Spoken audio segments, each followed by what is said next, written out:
Les rats dans les murs de Howard Philip Lovecraft. Le 16 juillet 1923, je m'installai au prieuré d'Hexham, après que le dernier ouvrier eut terminé son travail. La restauration avait été une tâche prodigieuse, dans la mesure où il restait de l'édifice abandonné une simple ruine tenant de la coquille vide. Et cependant, puisqu'il s'agissait de la résidence de mes ancêtres, je n'avais pas regardé à la dépense. L'endroit n'était plus habité depuis l'époque du règne de Jacques Ier, et ce jour tragique où le maître des lieux, 5 de ses enfants et plusieurs domestiques, étaient morts dans des conditions profondément abominables, mais largement inexpliquées. Et où le troisième fils, mon ancêtre et seul survivant de la lignée maudite, avait hérité du domaine dans une atmosphère de soupçon et de terreur. Son seul héritier étant soupçonné de meurtre, le prieuré était revenu à la couronne. D'ailleurs, l'accusé n'avait rien fait pour se disculper ni pour recouvrer son bien. Ébranlé par une horreur qui dépassait la conscience ou la peur de la justice, et poussé par le désir impérieux de bannir le vieux bâtiment de sa vue et de sa mémoire, Walter de la Power, 11e baron d'Hexham, s'enfuit en Virginie, où il fonda une famille qui, au siècle suivant, prit le nom de la Power.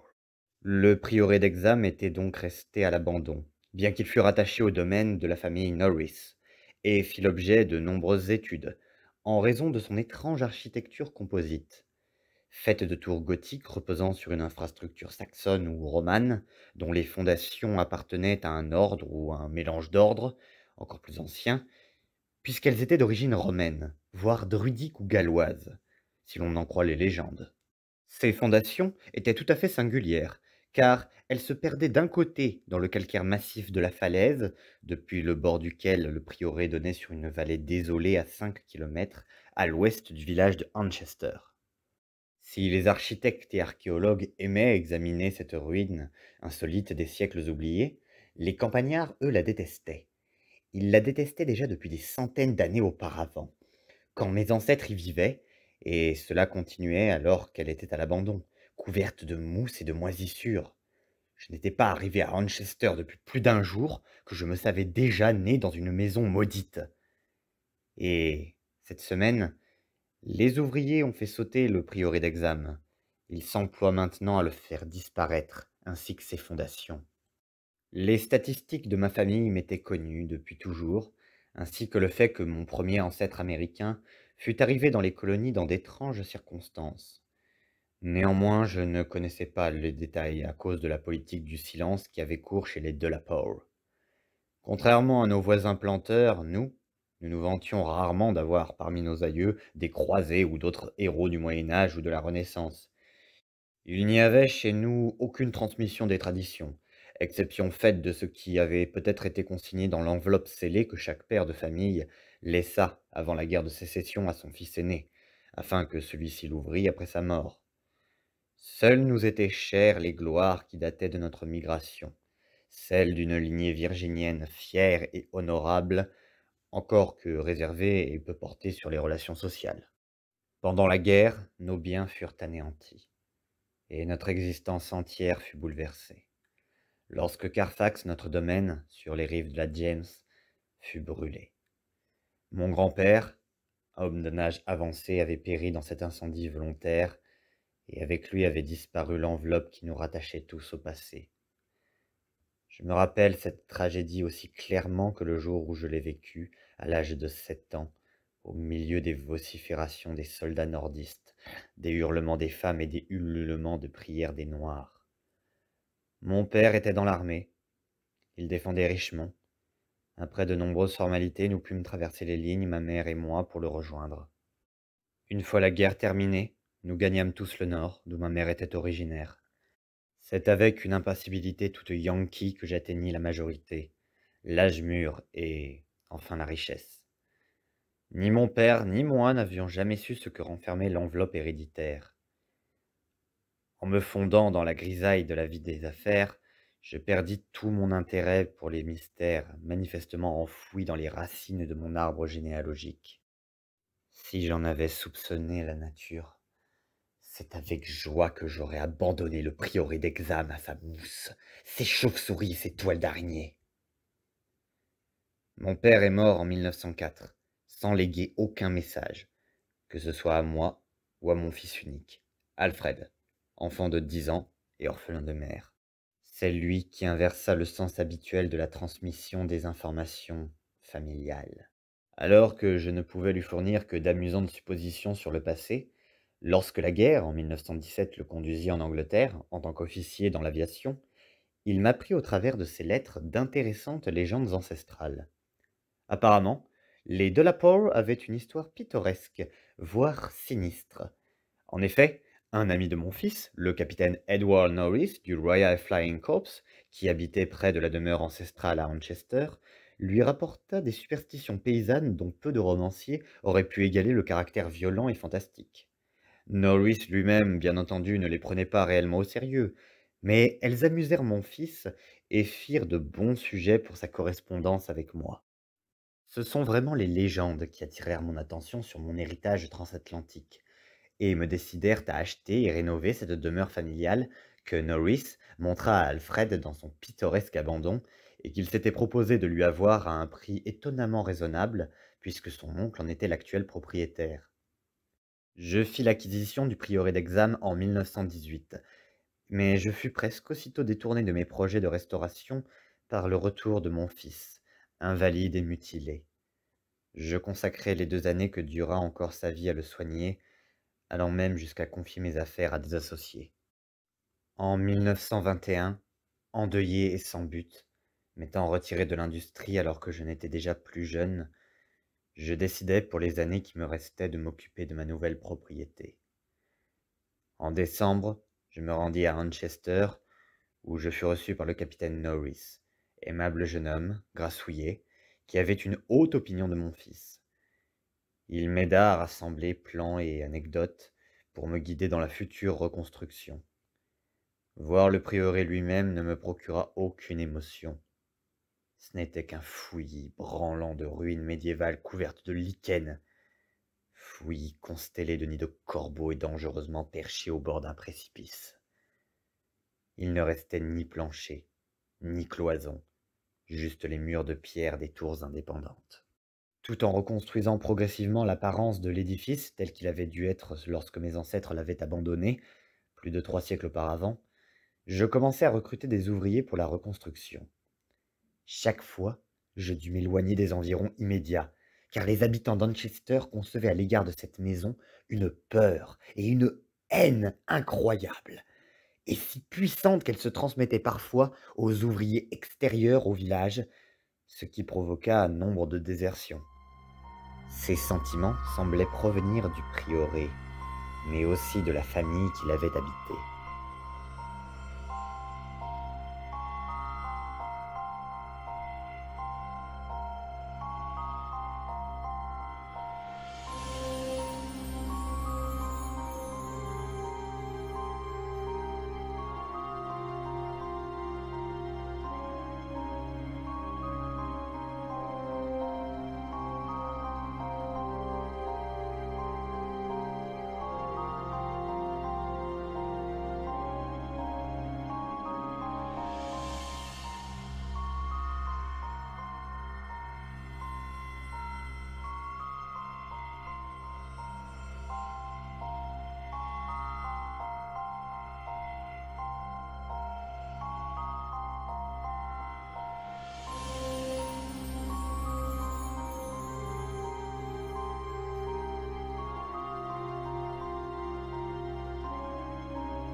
Mon fils m'avait raconté que l'on l'évitait parfois lors de ses visites, parce que c'était un Lappower.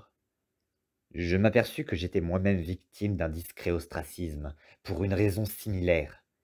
Pour en finir, il m'a fallu convaincre les paysans que j'ignorais presque tout de mon héritage.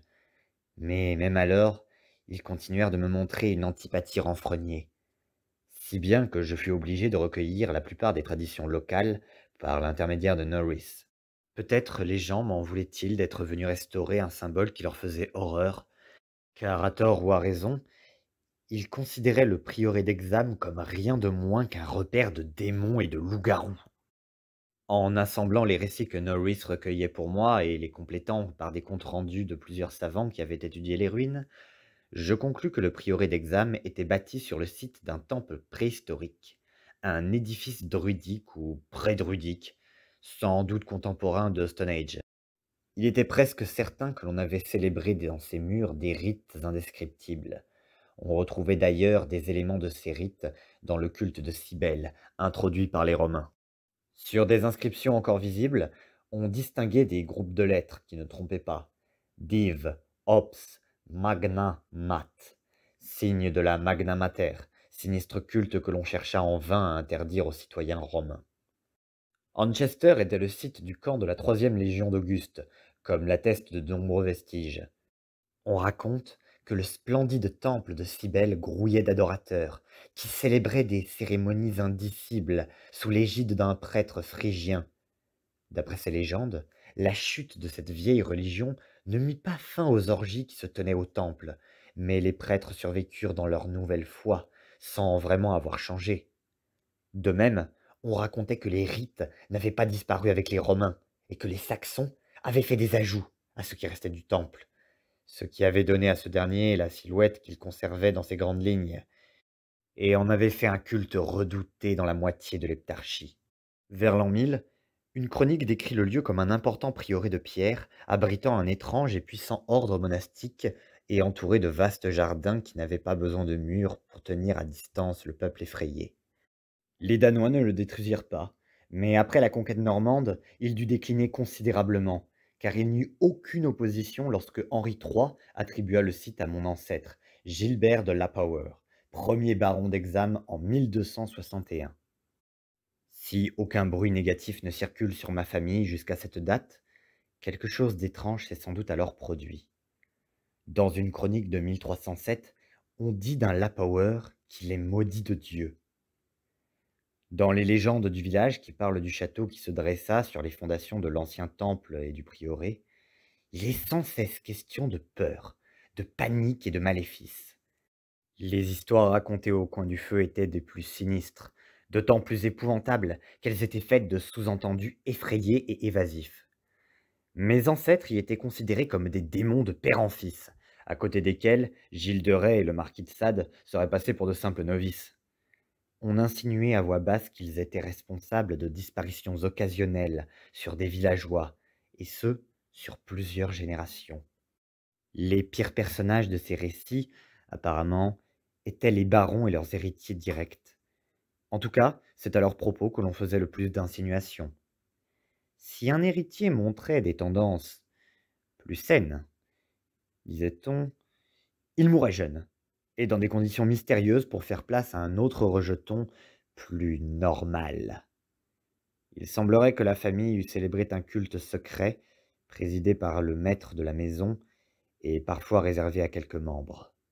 Ce culte était manifestement fondé sur le tempérament, davantage que sur l'hérédité, puisque plusieurs pièces rapportées y adhérèrent. Lady Margaret Trevor de Cornouailles, épouse de Godefroy, second fils du 5e baron, devint le croque-mitaine attitré des enfants dans tout le pays et la démoniaque héroïne d'une vieille ballade horrifique que l'on entend encore près de la frontière galloise. A aussi survécu, en chanson bien que pour des raisons différentes, l'horrible histoire de Lady Mary de la Power, qui, peu de temps après avoir épousé le comte de Shrewfield, fut tuée par son mari et la mère de ce dernier. Ces deux meurtriers reçurent l'absolution et la bénédiction du prêtre, auquel ils confessèrent ce qu'ils n'avaient osé révéler à la face du monde.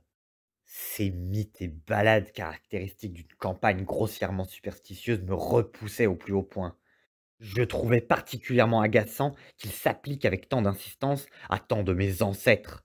Et cependant, les allégations de comportements monstrueux me rappelaient désagréablement le seul scandale connu et qui ait frappé mes parents proches. Le cas de mon cousin, le jeune Randolph de la Pore de Carfax, qui, à son retour de la guerre avec le Mexique, alla vivre parmi les Noirs et devint prêtre vaudou. Je trouvais moins troublantes les rumeurs plus vagues faisant état de hurlements et autres gémissements entendus dans la vallée stérile, battue par les vents qui s'étendaient au pied de la falaise de calcaire, de mauvaises odeurs montant du cimetière après les pluies printanières, d'une créature blanche qui aurait couiné sous les sabots du cheval de Sir John Clave une nuit, et dans un champ lointain, loin de tout, l'histoire d'un domestique rendu fou par ce qu'il avait vu au prieuré en plein jour. Je n'y voyais qu'un fatras banal d'histoires de fantômes. Or, à l'époque, j'affirmais mon scepticisme. Les disparitions de paysans étaient certes plus difficiles à nier, mais particulièrement significatives, étant donné les mœurs médiévales. Les fouineurs trouvaient généralement la mort, et plus d'une tête coupée fut exposée à la vue de tous sur les bastions, aujourd'hui disparus, autour du prieuré d'Hexham. Quelques récits étaient extrêmement pittoresques et me firent regretter de ne pas m'être intéressé à la mythologie comparée dans ma jeunesse. Par exemple, selon une croyance, une légion de démons ailés à ailes de chauve-souris venait chaque nuit tenir un sabbat de sorcières au prieuré. Et peut-être la subsistance de la dite légion expliquait-elle la délirante surabondance de légumes communs récoltés dans les vastes jardins. Mais l'histoire la plus frappante était la spectaculaire épopée des rats. Une armée galopante de ces immondes vermines avait jailli du château 3 mois après la tragédie qui avait condamné celui-ci à l'abandon. Une armée de créatures sales, maigrelettes et affamées qui avaient tout détruit sur son passage et dévoré volatiles, chats, chiens, cochons, moutons et même 2 malheureux êtres humains avant d'épuiser sa fureur. Un ensemble de mythes spécifiques gravitent autour de cette inoubliable armée de rongeurs qui se répandit dans les maisons du village en apportant la malédiction et horreur dans son sillage. Telles étaient les légendes qui m'assaillaient tandis que je poursuivais avec obstination la restauration de la demeure de mes ancêtres. Il ne faut pas croire un instant que ces récits formaient l'essentiel de mon environnement psychologique. Par ailleurs, je bénéficiais des encouragements et louanges constants du capitaine Norris et de ses archéologues qui m'entouraient et m'aidaient. Une fois ce travail terminé, plus de 2 ans après son commencement, je contemplais les grandes salles, les murs lambrisés, les plafonds voûtés et les fenêtres à meneaux ainsi que les larges escaliers avec une fierté qui compensait pleinement les dépenses prodigieuses liées à la restauration. Chaque détail du Moyen Âge était habilement reproduit, et les parties neuves du bâtiment se mariaient parfaitement avec les murs et les fondations d'origine. La maison de mes pères était terminée, et j'avais hâte de réhabiliter auprès des gens des environs cette lignée qui se terminait avec moi. Je n'avais qu'à m'y installer de façon permanente pour prouver qu'un Lapower, car j'avais repris l'orthographe originelle de mon nom de famille, pouvait être autre chose qu'un démon. Le réconfort que je ressentais venait peut-être en partie du fait que l'intérieur du prieuré d'Hexham, s'il était doté de commodités médiévales, était en réalité totalement neuf. Il n'abritait donc ni la vermine, ni les fantômes d'antan. Comme je l'ai dit, j'emménageais le 16 juillet 1923. Ma maisonnée comprenait 7 domestiques et 9 chats, une espèce pour laquelle j'ai une tendresse particulière. Mon plus vieux chat, Noiro, 7 ans, était arrivé avec moi dans ma maison de Bolton, du Massachusetts. J'avais recueilli les autres alors que je vivais dans la famille du capitaine Norris pendant la restauration du prieuré. 5 jours durant, notre vie s'écoula dans le plus grand calme. Je consacrais la plus grande partie de mon temps à classer les vieux documents portant sur ma famille. Je m'étais procuré des comptes rendus très détaillés sur la tragédie familiale et la fuite de Walter de la Power, sujet dont j'estimais qu'il formait probablement le contenu du document héréditaire qui avait disparu dans l'incendie de Carfax. Il apparaissait que mon ancêtre avait été fort logiquement accusé d'avoir tué dans leur sommeil tous les habitants de la maison, hormis 4 complices parmi les domestiques, environ 2 semaines après une découverte bouleversante qui modifia son comportement du tout au tout et dont il ne révéla la nature à personne, sinon de manière allusive, à part peut-être aux domestiques qui l'assistèrent avant de s'évanouir dans la nature. Ce massacre délibéré, qui avait notamment pour victime un père, 3 frères et 2 sœurs, fut pardonné par la majorité des villageois et la justice le traita avec un tel laxisme que le coupable put partir sans heurts ni déshonneur et sans avoir à se cacher. Dans l'ensemble, il se murmurait qu'il avait purgé le pays d'une malédiction immémoriale. J'aurais bien du mal à imaginer quelle découverte aurait pu le pousser à perpétrer un acte aussi horrible. Walter de la Power devait connaître depuis des années les sinistres histoires qui couraient sur sa famille, si bien qu'elle ne pouvait être la cause du passage à l'acte. Mais alors, avait-il été témoin de quelque chose d'effroyable, de quelques rites antiques, ou était-il tombé sur un symbole effrayant ou révélateur, au prieuré ou dans les alentours? En Angleterre, il avait la réputation d'être un jeune homme doux et timide. En Virginie, il ne paraissait ni dur, ni amer, mais plutôt tourmenté et inquiet. Un autre gentleman aventurier, un certain Francis Harley de Bellevue, le décrivait comme un homme exceptionnellement juste, honorable et fin.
Le 22 juillet se produisit le premier incident qui, bien que pris à la légère à l'époque, prend un sens surnaturel au vu des événements ultérieurs.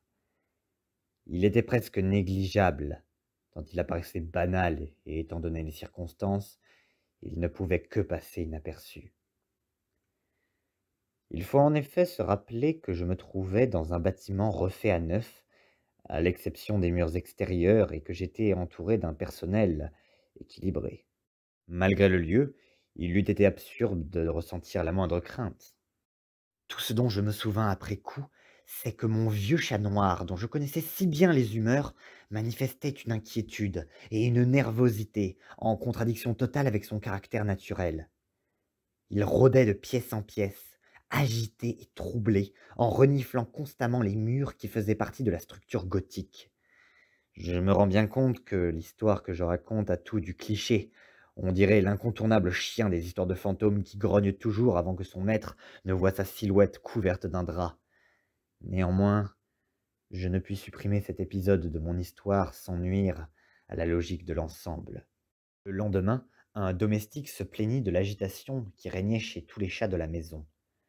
Il vint me voir dans mon bureau, une pièce en hauteur, exposée à l'ouest au troisième étage, avec plafond à voûte d'arête, boiserie en chêne noir et triple fenêtre gothique surplombant la falaise de calcaire et la vallée désolée. Et alors qu'il me parlait, je vis la silhouette noire de jets de Noirot glisser le long du mur ouest et gratter les panneaux neufs qui recouvraient la vieille pierre. Je répondis au domestique que l'ancienne maçonnerie devait émettre une odeur ou une émanation bizarre, imperceptible pour les sens humains, mais affectant les délicats organes félins, et ce même à travers les boiseries. Je croyais vraiment ce que j'avançais, et lorsque mon employé suggéra qu'il y avait peut-être des souris ou des rats, je répliquai qu'il n'y avait pas eu de rats dans cette maison depuis 300 ans, et que même les mulots de la campagne environnante ne risquaient guère de venir errer dans ces hauts murs où on ne les avait jamais vus s'aventurer. L'après-midi, je rendis visite au capitaine Norris, qui jugea tout à fait invraisemblable que des mulots infestent le prieuré d'une manière si soudaine et inattendue. Cette nuit-là, me passant comme d'habitude de valet, je me retirai dans la chambre de la tour ouest que je m'étais choisie. De mon bureau, on la rejoignait par un escalier de pierre et une courte galerie. Le premier était particulièrement ancien, la seconde complètement restaurée. Ma chambre était circulaire, très haute, et sans lambris. Les murs étaient couverts de teintures que j'avais choisies moi-même à Londres. Voyant que Noirot était avec moi, je refermai la lourde porte gothique et allai me coucher à la lumière des ampoules électriques, habiles imitations de chandelles.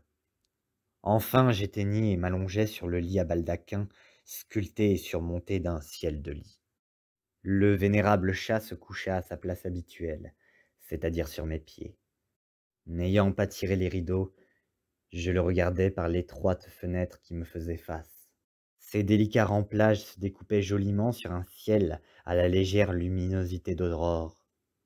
Je dus finir par m'endormir, car je me rappelle nettement avoir eu l'impression de sortir d'un rêve étrange lorsque le chat, jusque-là calme, eut un violent sursaut. Dans la lumière du dehors, je vis qu'il tendait le cou, pattes avant sur mes chevilles, pattes arrière étirées derrière lui. Il avait les yeux rivés sur un point du mur, un peu à l'ouest de la fenêtre, un point où, personnellement, je ne distinguais rien de notable, mais sur lequel je concentrerais toute mon attention. À force d'observation, je vis que Noirot ne s'agitait pas en vain. Je ne saurais dire si la teinture avait vraiment bougé. Je pense que oui, très légèrement. Toutefois, je peux jurer que j'avais entendu un bruit sourd et distinct de galopade de rats ou de souris. Aussitôt, le chat bondit sur la tapisserie qui s'affaissa sous le poids de l'animal, et en tombant, dévoila un vieux mur de pierre humide, restauré ici et là par les ouvriers, et sur lequel je n'aperçus pas le moindre rongeur. Noirot allait et venait à toute vitesse devant le mur dénudé, plantant ses griffes dans la tapisserie tombée à terre et essayant apparemment de passer une patte entre le dit mur et le plancher de chêne. Ne trouvant rien, il finit par revenir, l'air las, se coucher sur mes pieds. Je n'avais pas bougé, mais je ne retrouvais plus le sommeil de toute la nuit. Le lendemain venu, j'interrogeai tous les domestiques et appris qu'ils n'avaient rien remarqué d'inhabituel. Seule la cuisinière se rappelait avoir vu un chat se conduire étrangement, alors qu'il était couché sur le rebord de la fenêtre. L'animal s'était mis à hurler à une heure indéterminée de la nuit. Cela avait réveillé la domestique, qui avait juste eu le temps de le voir filer à toutes jambes par la porte ouverte et dévaler l'escalier. Je passai l'heure du midi à faire la sieste, et dans l'après-midi, je rendis de nouveau visite au capitaine Norris. Cette fois-ci, il fut vivement intéressé par ce que je lui racontais. Ces étranges incidents, aussi curieux qu'ils semblaient triviaux, titillèrent son goût pour le pittoresque et lui rappelèrent certaines histoires de fantômes de la région. La présence de ces rongeurs nous laissait vraiment perplexes. Norris me prêta des pièges et de la mort aux rats. En rentrant, j'ordonnai aux domestiques de disposer tout cela à des endroits stratégiques. Je me couchai tôt, car j'étais fatigué, mais je fus tourmenté par des rêves de la pire espèce. Il me semblait que je contemplais, depuis une immense hauteur, une grotte crépusculaire, au sol couvert d'une couche de déchets qui arrivait aux genoux d'un porcher démoniaque à barbe blanche, menant avec son bâton un troupeau de bêtes flasques et fongeuses dont l'apparence m'inspirait une indescriptible répulsion. Tout à coup, alors que le porcher venait de s'arrêter et commençait à piquer du nez, une formidable nuée de rats s'abattit sur l'abîme malodorant et dévora aussi bien les bêtes que leurs gardiens. Je fus brusquement tiré de ce rêve par les mouvements de Noirot qui était comme d'habitude couché sur mes pieds. Cette fois, je n'eus pas à m'interroger sur la raison de ces grognements et crachements, et de la peur qui le poussa à enfoncer ses griffes dans ma cheville, sans m'apercevoir qu'il me faisait mal. Car de tous les côtés de la chambre, les murs grouillaient d'un bruit écœurant de vermine, le bruit d'énormes rats affamés rampant sur la pierre. Cette fois-ci, point d'aurore pour me montrer la tapisserie dont la partie tombée la veille avait été remise en place. Cependant, je n'étais pas effrayé au point de ne pas pouvoir allumer la lumière. À l'instant où les lampoules s'illuminèrent, je vis un horrible tremblement agiter toute la tapisserie, dont les motifs assez particuliers se lancèrent dans une étrange danse macabre. Le mouvement cessa presque aussitôt, et le bruit avec. Je me levai d'un bond, piquai la tapisserie du bout du long manche d'une bassinoire posée non loin, puis en soulevai un coin pour voir ce qu'il y avait dessous. Je ne vis que le mur de pierre restauré. D'ailleurs, le chat n'était plus crispé par ces présences anormales. En observant le piège circulaire que l'on avait placé dans ma chambre, je vis que toutes les ouvertures s'étaient déclenchées, mais il n'y avait pas la moindre trace de ce qui avait été pris et s'était échappé. Puisqu'il était hors de question que je me rendormisse, j'allumai une bougie, ouvris la porte et sortis dans la galerie, que je remontai dans la direction de l'escalier menant à mon bureau, suivi de près par mon chat. Mais avant que nous ayons atteint les marches de pierre, Noirot partit à toute vitesse, en avant, et dévala le vieux escalier. Alors que je descendais à mon tour, j'entendis soudainement des bruits dans la grande salle, en contrebas, des bruits sur lesquels il était impossible de se méprendre. Les boiseries en chêne de la pièce grouillaient de rats, qui détalaient et tournoyaient pendant que Noirot courait en tous sens avec la fureur du chasseur impuissant. En arrivant en bas des marches, j'allumai la lumière, mais cette fois cependant, le brouhaha ne perdit pas dans son intensité. Les rats poursuivirent leur émeute, en chargeant avec une telle force et une telle unité que je ne pus enfin en déterminer la direction de leur exode. Les créatures apparemment innombrables s'étaient lancées dans une prodigieuse migration, quittant des hauteurs inconcevables pour des profondeurs vraisemblablement ou invraisemblablement lointaines. J'entendis alors des pas dans le couloir, et un instant plus tard, 2 domestiques ouvrirent la porte massive. Ils fouillèrent la maison à la recherche de la cause mystérieuse de la panique des chats qui avaient détalé de plusieurs étages en grondant pour aller se tapir et miauler devant la porte close du second sous-sol. Je demandai aux domestiques s'ils avaient entendu les rats, mais ils répondirent par la négative.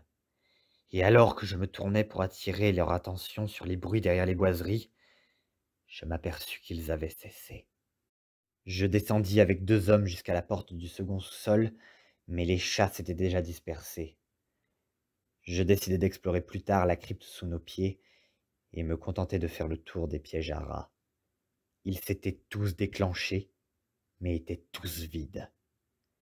Convaincu que personne n'avait entendu les rats à part les félins et moi, je restais assis dans mon bureau jusqu'au matin, plongé dans mes pensées, me remémorant jusqu'aux plus petits fragments de légendes que j'avais exhumés à propos du bâtiment que j'habitais.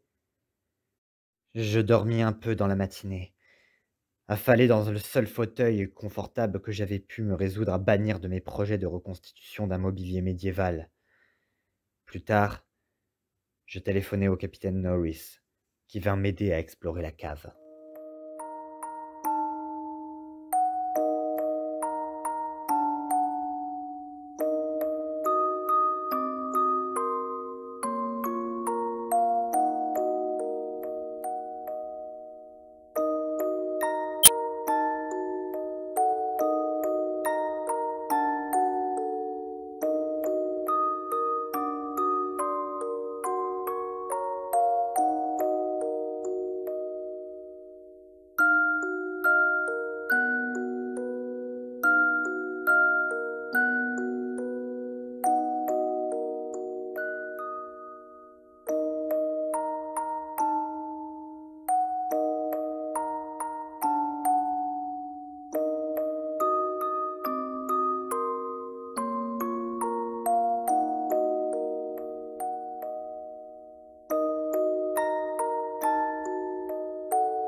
Nous ne trouvâmes absolument rien de fâcheux, mais nous pûmes réprimer un frisson à l'idée que cette crypte avait été bâtie de la main des Romains.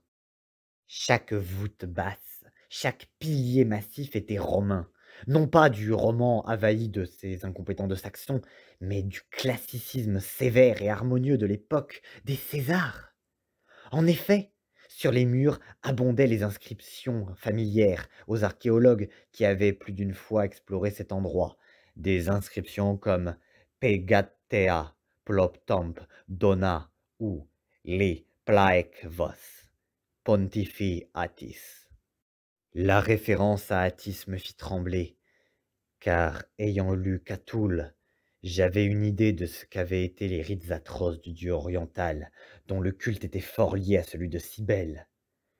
À la lumière des lanternes, Norris et moi essayâmes en vain d'interpréter les motifs étranges, presque effacés, que l'on avait tracés sur certains blocs de pierre vaguement rectangulaires, généralement considérés comme des autels.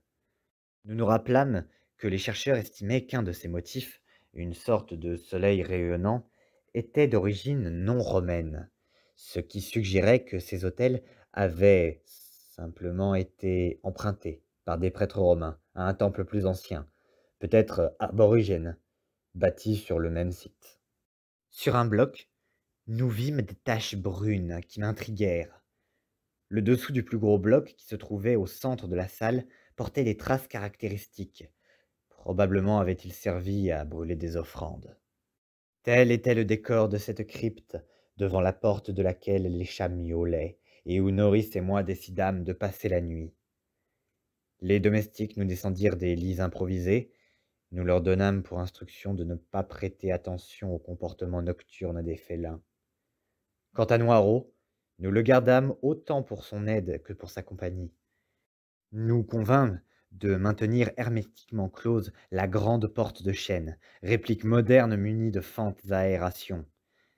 Enfin, après avoir pris toutes ces précautions, nous nous couchâmes sans éteindre nos lanternes, dans l'attente de ce qui allait peut-être se produire.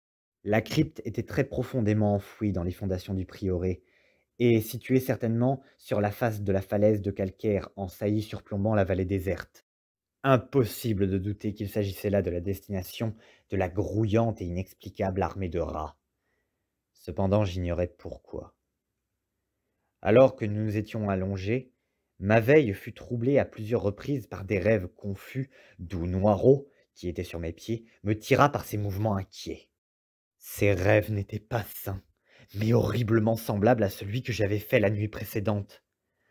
Je revis la grotte crépusculaire et le porcher, avec ses indicibles bêtes fongeuses vautrées dans la fange, mais à mesure que je les observais, ils me semblaient plus proches et plus distincts, si nets que je distinguais presque leurs traits. Enfin, je vis nettement ceux, flasque d'une bête, et me réveillai d'un cri tel que Noirot se leva d'un bond et que le capitaine Norris, qui ne s'était pas endormi, éclata de rire. Il aurait ri davantage, ou peut-être moins, s'il avait su ce qui m'avait fait hurler ainsi. Mais moi-même, je ne m'en souvins pas de suite. L'horreur absolue a souvent la vertu de paralyser la mémoire. Norris me réveilla lorsque les phénomènes commencèrent. Il me tira du même rêve effroyable en me secouant doucement et en me pressant d'écouter les chats. Et il avait vraiment matière à écouter, car derrière la porte fermée du haut des marches de pierre retentissait une véritable chorale cauchemardesque de cris félins et de crissements de griffes. Pendant ce temps, Noirot, indifférent à ses congénères du dehors, faisait en courant à toute vitesse le tour des murs de pierre nus dans lequel j'entendais le tohu-bohu d'une débandade animale qui m'avait troublé la nuit d'avant. Une terreur immense s'empara de moi, car j'étais confronté à des anomalies telles qu'elles ne pouvaient avoir d'explication normale. Ces rats, s'il ne s'agissait pas de fruits d'un délire que seul moi et les chats partageaient, semblaient creuser et se glisser dans des murs romains que j'avais cru faits de blocs massifs de calcaire, à moins que plus de 17 siècles d'infiltration aient percé en eux des galeries tortueuses que les rats, par le frottement de leur corps, avaient fini par élargir. Mais même dans ce cas, l'horreur invisible ne se trouvait pas amoindrie, car s'il s'agissait bien de vermines vivantes, pourquoi Norris n'entendait pas leur écœurant raffut? Pourquoi me pressait-il d'observer Noirot et d'écouter les autres chats? Et pourquoi faisait-il de si vagues et si extravagantes conjonctures sur ce qui les excitait de la sorte? Le temps que je parvienne à lui expliquer, le plus rationnellement possible, ce que je croyais entendre, mes oreilles enregistrèrent une dernière impression atténuée de cavalcade. Cette fois encore, les rats descendaient, toujours plus bas, loin, en dessous du sous-sol, le plus profond, au point semblait-il que la falaise tout entière était infestée de rats fouisseurs. J'aurais presque cru que Norris se montrait sceptique, au lieu de quoi il me parut profondément ému. Il me fit signe d'écouter les chats derrière la porte, qui avaient cessé leur clameur, comme s'ils avaient abandonné tout espoir d'attraper les rats. Noirot, lui, était de nouveau agité et plantait frénétiquement ses griffes sur le sol autour du grand autel de pierre du centre de la pièce, autel qui était plus près de la couche de Norris que de la mienne. Ma peur de l'inconnu était à son comble. Il s'était passé quelque chose d'effrayant, de stupéfiant, et je voyais d'ailleurs que le capitaine Norris, plus jeune, plus robuste, et sans doute d'un naturel plus matérialiste que moi, était tout aussi affecté que je l'étais. Peut-être à cause de sa familiarité de toujours avec les légendes locales. Sur le moment, nous dûmes nous contenter de regarder le vieux chat noir griffer avec de moins en moins de fureur la base de l'autel, en levant la tête à l'occasion pour miauler à mon attention, avec la force de persuasion qu'il employait lorsqu'il voulait mon aide. Norris s'approcha de l'autel avec une lanterne et examina la zone que Noirot grattait. Il s'agenouilla sans un mot et arracha des lichens qui avaient poussé pendant des siècles à la jonction du bloc pré-romain, massif, et du sol en mosaïque. Il ne trouva rien, et allait abandonner lorsque je remarquai un détail trivial qui me fit frissonner, même s'il n'impliquait rien de plus que ce que j'avais déjà imaginé. J'en parlai à Norris, et nous scrutâmes ensemble le phénomène presque imperceptible, fascinés par la découverte et la compréhension. Tout simplement, La flamme de la lanterne posée près de l'autel vacillait légèrement, mais sans qu'il soit permis d'en douter, sous l'effet d'un courant d'air qui ne l'avait affecté jusque-là et qui provenait indubitablement de la fissure entre le sol et l'autel, à l'endroit où Norris grattait les lichens. Nous passâmes le reste de la nuit, dans mon bureau bien éclairé, à discuter nerveusement de ce qu'il convenait de faire. Découvrir une crypte sous la plus profonde des constructions romaines connues dans les entrailles de cette bâtisse maudite, une crypte dont les archéologues, malgré toute leur curiosité, n'avaient jamais soupçonné l'existence. En 3 siècles de recherche, cela aurait suffi à nous mettre en émoi sans qu'il n'eût besoin d'en ajouter un arrière-plan sinistre. Mais en l'occurrence, nous étions 2 fois plus fascinés et nous hésitions entre abandonner notre exploration en quittant définitivement le prieuré, par prudence superstitieuse, ou satisfaire notre soif d'aventure et braver les horreurs qui nous attendaient peut-être dans les profondeurs inconnues. Le matin venu, nous étions arrivés à un compromis. Nous irions à Londres rassembler un groupe d'archéologues et de scientifiques capables d'éclaircir le mystère. Il me faut préciser qu'avant de quitter la crypte, nous avons essayé vainement de déplacer l'autel central que nous considérions désormais comme une porte donnant sur un nouvel abîme de terreurs indicibles. Il appartenait à des hommes plus savants que nous de découvrir le secret qui permettrait de l'ouvrir. À Londres, le capitaine Norris et moi-même, nous passâmes bien des jours à exposer faits et conjonctures, ainsi qu'anecdotes légendaires, à 5 éminents spécialistes à qui nous pouvions faire confiance pour respecter les éventuelles révélations familiales que de futures explorations pourraient révéler. Nous avions en face de nous des hommes peu disposés à se moquer de nous. Au contraire, ils se montraient particulièrement intéressés et témoignaient une sincère compassion. Il n'est pas nécessaire de tous les citer, mais je peux dire que nous avions parmi nous William Brington, dont les fouilles en Troade passionnèrent le monde en leur temps. Alors que nous prenions le train pour Manchester, j'avais l'impression de me trouver au bord d'effroyables révélations. Sensation qui trouva son écho dans la mine endeuillée de nombreux Américains, lorsqu'ils apprirent la mort inattendue de leur président à l'autre bout du monde. Le soir du 7 août, nous arrivâmes au prieuré d'Hexham, où les domestiques m'assurèrent qu'il ne s'était rien produit d'anormal. Les chats, y compris mon vieux Noirot, avaient été on ne peut plus calmes, et pas un seul piège ne s'était déclenché dans la maison. Nous devions commencer notre exploration le lendemain. En attendant, j'attribuais des chambres bien aménagées à tous mes invités. Je me retirai dans ma tour et Noirot se coucha sur mes pieds. Le sommeil ne tarda pas à venir, mais de hideux cauchemars me tourmentèrent. J'eus la vision d'un festin romain, digne de celui de Trimalcion, où une horreur fut servie sur un plat couvert. Puis revint cet abominable rêve, récurrent du porcher de son écœurant troupeau dans la pénombre de la grotte. Toutefois, lorsque je me réveillai, il faisait tout à fait jour, et j'entendis en bas les bruits habituels de la maisonnée. Les rats, vivants ou fantômes, ne m'avaient pas dérangé. Quant à Noirot, il était encore paisiblement endormi. Lorsque je descendis, je vis que la tranquillité régnait dans ma maison, ce que un savant du groupe, un certain Thornton, spécialiste de la parapsychologie, attribua, non sans une certaine absurdité, au fait que j'avais enfin vu ce que certaines forces avaient souhaité me montrer.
Tout était maintenant prêt. Et à 11 heures du matin, nous descendîmes tous les 7 munis de puissantes torches électriques et du matériel de fouille. Nous verrouillâmes la porte de la crypte derrière nous. Noirot nous accompagnait car les explorateurs ne voyaient aucune raison de mépriser sa sensibilité. De plus, ils étaient plus que contents qu'il soit présent, en cas de manifestation inexplicable des rongeurs. Nous ne nous arrêtâmes pas longtemps devant les inscriptions latines et les motifs inconnus de l'autel, car 3 des scientifiques les avaient déjà vus, et tous connaissaient leurs caractéristiques. Nous portâmes surtout notre attention sur le monumental autel central. En moins d'une heure, Sir William Brington avait réussi à le faire basculer en arrière, sous l'action d'un contrepoids d'un modèle inconnu. N'eussions-nous pas été préparés, l'horreur qui se dévoila à nous nous aurait submergés. Par une trappe à peu près carrée dans le sol carrelé, nous contemplions sur un escalier de pierre totalement érodé qu'en son centre, il n'était guère qu'un plan incliné, un effroyable amoncellement d'os humains et semi-humains. Ce qui formait encore un squelette avait une attitude de peur, de panique, et tous portaient des traces de dents de rongeurs. Les crânes révélaient une absolue débilité, du crétinisme ou une primitivité quasi simiesque. Au-dessus des marches diaboliquement encombrées, un passage voûté, en descente, taillé à même la roche, laissait entrepasser un courant d'air.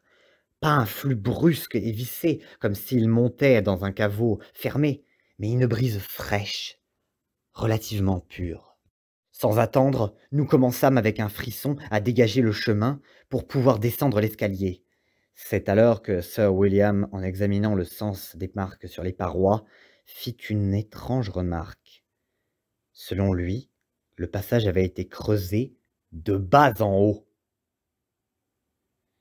Je dois maintenant me montrer très prudent dans le choix de mes mots. Après nous être frayé un chemin parmi les eaux rongées sur une longueur de quelques marches, nous vîmes une lumière devant nous. Non pas une phosphorescence mystique, mais la lueur filtrée du jour qui ne pouvait venir que de fissures inconnues dans la falaise, surplombant la vallée désolée. Il n'était pas vraiment étonnant que personne n'eût remarqué ces fissures depuis l'extérieur, car non seulement la vallée était totalement inhabitée, mais la falaise était si haute et si abrupte que seul un aéronaute pourrait étudier la paroi en détail. Quelques marches plus bas, nous eûmes littéralement le souffle coupé par ce que nous vîmes.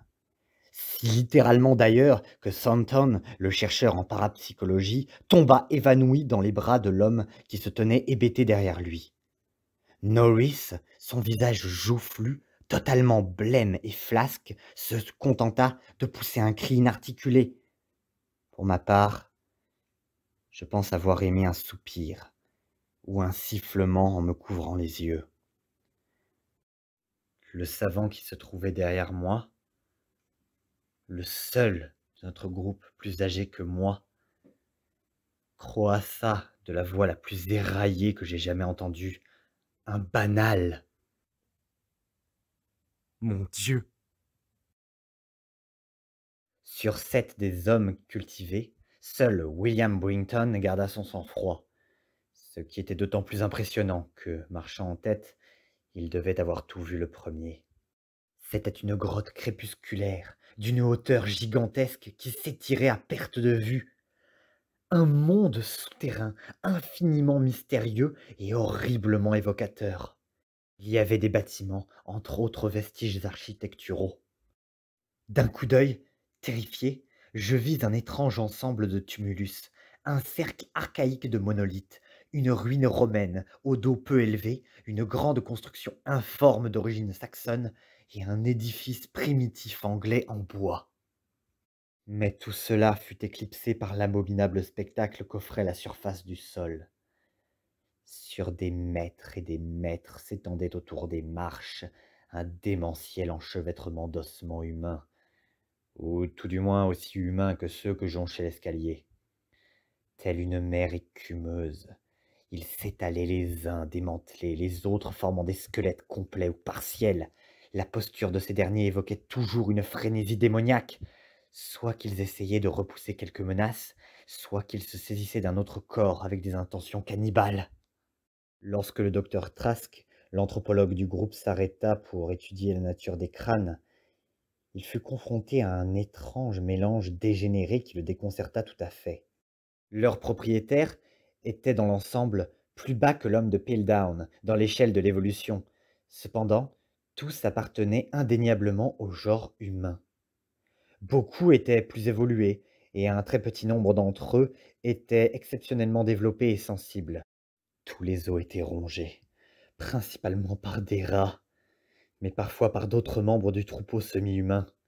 Parmi eux, l'on trouvait d'innombrables petits ossements de rats, guerriers tombés dans l'armée meurtrière qui avait mis un terme à l'épopée séculaire. Il était étonnant que nous n'ayons pas tous succombé ou que nous ne soyons pas tous ressortis fous de cette atroce journée de découverte. Ni Hoffman, ni Huseman ne pourraient imaginer des corps plus incroyablement délirants, plus furieusement répugnants, plus grossièrement gothiques que cette caverne crépusculaire dans laquelle nous titubions tous les 7, chacun trébuchant de révélation en révélation, en s'efforçant pour le moment de ne pas songer à ce qui avait dû se passer là, 300 ans auparavant, ou 1000 ans, ou 2000, ou 10 000 ans. C'était l'antichambre de l'enfer. Et ce pauvre Salton s'évanouissa de rechef, lorsque Trask lui affirma que certaines des créatures dont nous contemplions les squelettes devaient être retournées à l'état de quadrupèdes depuis au moins une vingtaine de générations. L'horreur s'ajouta à l'horreur lorsque nous entreprîmes d'interpréter les vestiges architecturaux. Les êtres quadrupèdes et leurs recrues occasionnelles de la classe des bipèdes étaient parqués dans des enclos de pierre d'où ils avaient dû s'échapper dans un dernier accès de rage, provoqué par la faim ou la peur des rats. Rassemblés par grands troupeaux, on les avait manifestement engraissés, en les nourrissant de légumes communs, dont les restes formaient une sorte d'ensilage empoisonné au fond d'énormes cuves de pierres anciennes, plus anciennes que Rome. Je savais désormais pourquoi mes ancêtres avaient cultivé de si grands jardins. Plaise à Dieu que je l'oublie un jour. Quant à la raison d'être des troupeaux, je n'avais nul besoin de me la demander. Sir William, qui se trouvait dans la ruine romaine avec sa lampe, traduisit à haute voix le rituel le plus scandaleux dont j'ai jamais entendu parler. Il nous parla des habitudes alimentaires du culte antédiluvien que les prêtres de Cybèle découvrirent et intégrèrent aux leurs. Norris, pourtant habitué aux tranchées, eut bien du mal à marcher droit en ressortant du bâtiment anglais, qui avait fait office de boucherie et de cuisine. Norris y était attendu, mais il n'avait pas supporté de voir des ustensiles anglais si familiers dans un tel endroit, ni de lire des graffitis anglais, eux aussi familiers, dont certains ne remontaient pas plus haut que 1610. Je ne pus me résoudre à entrer dans un tel édifice, dont l'activité démoniaque n'avait été interrompue que par la dague de mon ancêtre, Walter de la Power. Par contre, je me risquais à pénétrer dans la construction saxonne basse de plafond, dont la porte de chêne était tombée. Je découvris une terrible rangée de 10 cellules de pierre aux barreaux rouillés. 3 d'entre elles étaient occupées par des squelettes de haut rang. À l'index de l'un d'eux, je trouvais une chevalière avec mes propres armoiries. Sir William, lui, trouva sous la chapelle romaine une salle dotée de cellules beaucoup plus anciennes, mais elles étaient vides. Encore en dessous se trouvait une crypte basse, avec des niches contenant des ossements disposés formellement, niches dont certaines étaient gravées de terribles inscriptions parallèles en latin et en grec, et dans la langue de Phrygie. Entre-temps, le docteur Trask avait ouvert l'un des tumulus préhistoriques et avait mis au jour des crânes légers, un peu plus humains que celui d'un gorille, et ornés d'indescriptibles idéogrammes gravés. Parmi toutes ces horreurs, mon chat allait et venait, imperturbable. À un moment, le voyant monstrueusement perché au sommet d'une montagne d'os, je me demandais quel secret pouvait bien se cacher derrière ses yeux jaunes. Ayant saisi, quoiqu'à un degré limité, les effroyables révélations de ce monde de pénombre, un monde dont mon rêve récurrent m'avait donné un atroce aperçu, Nous nous tournâmes vers la caverne noire, d'une profondeur apparemment infinie, où nul jet de lumière venant de la falaise ne pouvait y pénétrer. Nous ne saurons jamais quels invisibles mondes stygiens, béants au-delà de la courte distance que nous parcourûmes. En effet, il fut décidé que la connaissance de pareils secrets n'apporterait rien de bon à l'humanité. Cependant, il y avait largement de quoi nous absorber dans les environs immédiats, et nous n'eûmes pas allé bien loin pour que nos lampes dévoilent une infinité de fosses démoniaques, dans laquelle les rats avaient festoyé, et dont la vorace armée, dès lors qu'elle avait cessé d'être approvisionnée, s'était détournée pour s'attaquer aux troupeaux vivants de bêtes affamées, jaillissant ensuite du prieuré pour s'adonner à l'historique orgie dévastatrice qui restera à jamais gravée dans la mémoire des paysans. Seigneur, ces noires fosses charognes regorgeant d'os sciés et rongés et de crânes ouverts, ces abîmes cauchemardesques débordant de squelettes pitocanthopoïdes, celtes, romains et d'anglais d'innombrables siècles impies. Certaines de ces fosses étaient pleines, et nul ne saurait dire quelles avaient été leurs profondeurs. D'autres, malgré les faisceaux des torches, semblaient sans fond et peuplées d'indicibles chimères. Qu'advenait-il, me demandai-je, des rats infortunés qui tombaient dans ces pièges au cours de leurs noires expéditions de ce sinistre Tartare? À un moment, mon pied glissa alors que je me trouvais au bord d'un de ces horribles trous béants. J'eus un instant de terreur extatique. J'avais dû rêvasser longtemps, car, de tout notre groupe, je ne voyais plus que le dos du Norris. Soudain, dans le noir d'encre du lointain infini, retentit un son que je crus reconnaître, et je vis mon vieux chat noir me dépasser à toute vitesse, tel un dieu ailé de l'Égypte, et disparaître dans l'abîme sans borne de l'inconnu. Mais je le suivis de près, car au bout d'une seconde, il n'y avait plus le moindre doute. J'entendais l'étrange galopade de ces rats démoniaques, toujours en quête de nouvelles horreurs, et déterminés à me pousser dans la gueule grimaçante de ces cavernes des entrailles de la terre, où Nyarlathotep, le dieu sans visage, hurle aveuglément dans les ténèbres, accompagné par le sifflement de 2 flûtistes idiots et amorphes. Ma torche s'éteignit, mais je continuai de courir. J'entendais des voix, des cris et des échos, mais par-dessus montait progressivement ce bruit de galopades insidieuses, et impies montait doucement, comme un cadavre raide et boursouflé remonte à la surface d'un fleuve huileux, coulant sur d'innombrables pontes de Nyx pour aller se jeter dans une mer noire et putride. Quelque chose me bouscula, une chose molle et replète. Ce devaient être les rats, l'armée visqueuse, gélatineuse et vorace, qui se repaît des vivants et des morts. Pourquoi ne pourrait-il manger un Lapower, tout comme les Lapower mangent des choses interdites? La guerre a dévoré mon fils, maudits soient-ils tous. Et le feu des Yankees a dévoré Carfax, brûlé grand-père de l'apport, brûlé le secret. Non, non, vous dis-je, ce n'est pas moi le porcher démoniaque de la grotte crépusculaire.